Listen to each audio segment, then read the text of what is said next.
चलिए चलते हैं 19वीं सदी के बंगाल में।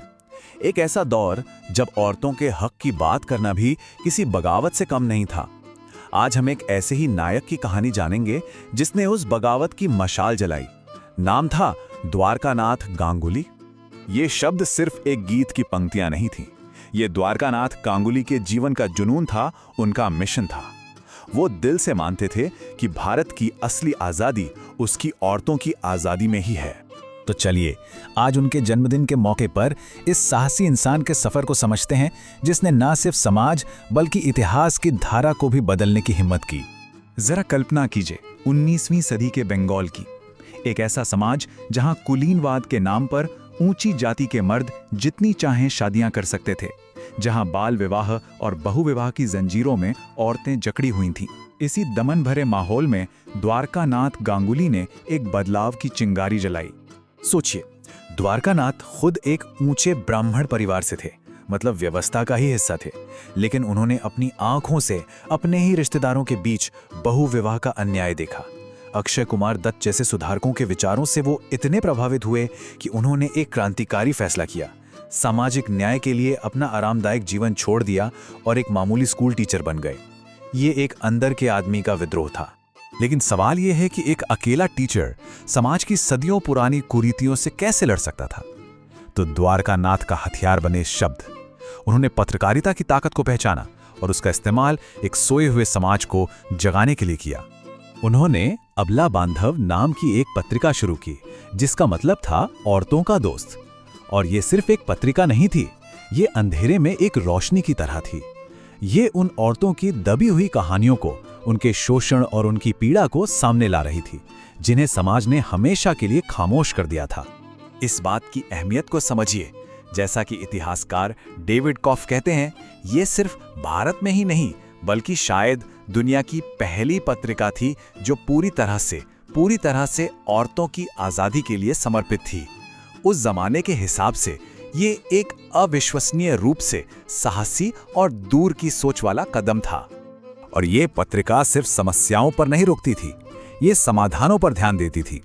इसमें औरतों के लिए सेल्फ डिफेंस और वोकेशनल ट्रेनिंग जैसे जरूरी विषयों से लेकर दाइयों के लिए साइंटिफिक ट्रेनिंग तक की बातें होती थीं। साथ ही ये उन्हें एडिसन की बिजली की लाइट और टेलीफोन जैसे नए चमत्कारों के बारे में भी बता रही थी। गांगुली का विजन सिर्फ औरतों की रक्षा करना नहीं था, बल्कि उन्हें दिमागी, आर्थिक और शारीरिक तौर पर मजबूत बनाना था। लेकिन गांगुली की सबसे बड़ी लड़ाई बाहर की दुनिया से नहीं, बल्कि उनके अपने ही ब्रह्म समाज के अंदर थी। ये लड़ाई एक बहुत ही बुनियादी सवाल पर थी। औरतों को आखिर शिक्षा क्यों दी जानी चाहिए, और अगर दी भी जाए तो किस तरह की? अब इस लड़ाई को समझने के लिए हमें ब्रह्मो समाज के अंदर चल रहे एक वैचारिक गृह युद्ध को समझना होगा। ये आंदोलन, जो समाज सुधार का केंद्र था, खुद ही दो गुटों में बंट गया था, और यही बंटवारा द्वारकानाथ के मिशन की सबसे बड़ी परीक्षा बना। देखिए, एक तरफ थे द्वारकानाथ गांगुली और उनके प्रगतिशील साथी। वो चाहते थे कि मर्दों और औरतों के लिए बिल्कुल एक जैसी यूनिवर्सिटी लेवल की पढ़ाई हो। वो पर्दा प्रथा को जड़ से उखाड़ फेंकना चाहते थे। वहीं दूसरी तरफ थे केशव चंद्र सेन जैसे असरदार लेकिन रूढ़िवादी सोच वाले नेता। उनका मानना था कि औरतों को बस उतनी ही पढ़ाई करनी चाहिए जिससे वो अच्छी पत्नियां और अच्छी मां बन सकें। उनके लिए साइंस और मैथ्स जैसी ऊंची पढ़ाई औरतों को उनकी कुदरती पहचान से दूर कर देगी, और यह समाज के लिए एक बहुत बड़ा खतरा था। इस वैचारिक टकराव का नतीजा ये हुआ कि द्वारकानाथ और उनके साथियों ने समझौता करने से साफ मना कर दिया। 1878 में उन्होंने अलग होकर साधारण ब्रह्मो समाज की नींव रखी, एक ऐसा संगठन जो बिना किसी शर्त के पूरी तरह से लैंगिक समानता के सिद्धांत पर बना था। और अब हम आते हैं उस कहानी के उस ऐतिहासिक पल पर जहां सालों के संघर्ष, बहस और कुर्बानियों का एक ठोस नतीजा सामने आया।